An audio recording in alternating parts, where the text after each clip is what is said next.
Une caravane conduite par Madame Rose Touombeani, la femme leader de la ville commerciale de Butembo Nord Kivu.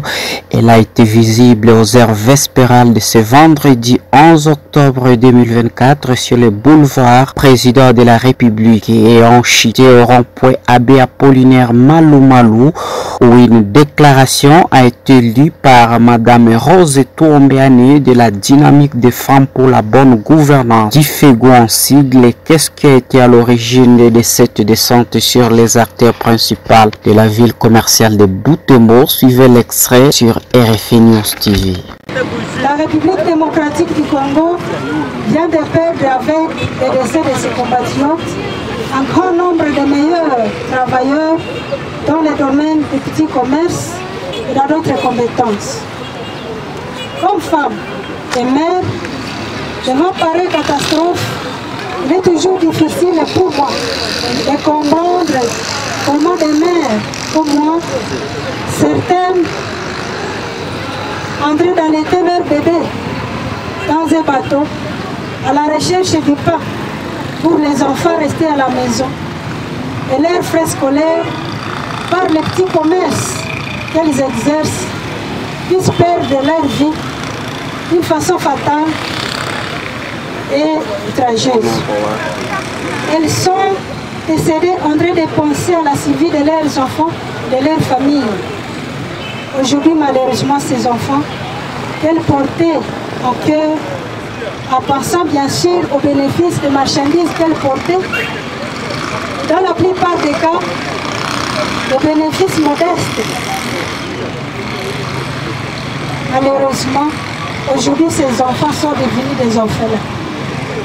Chers frères et sœurs, ici présents, en rendant hommage aux victimes de façon générale qui voyageaient pour différentes missions, ma qualité de défenseur des droits de la femme qui prône son autonomisation par le travail comme seul moyen pouvant améliorer sa considération dans la société, permettez-moi de mettre un accent sur les femmes victimes qui faisaient les petits commerces.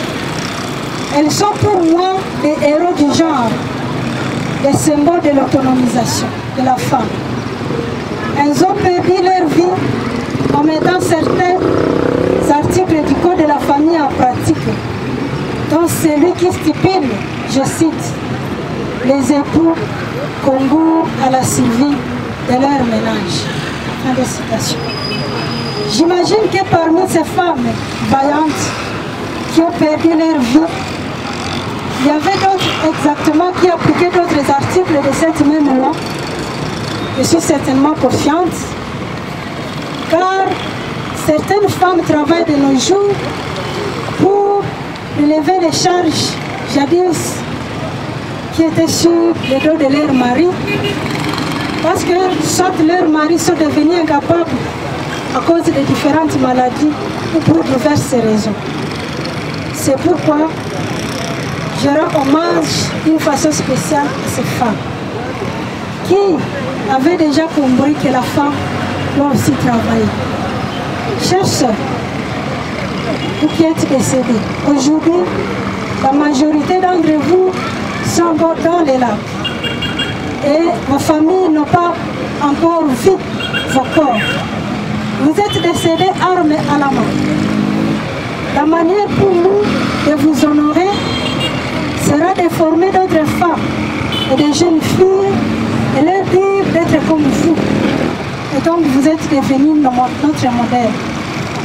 Nous allons leur dire qu'une femme ne croise pas les bras.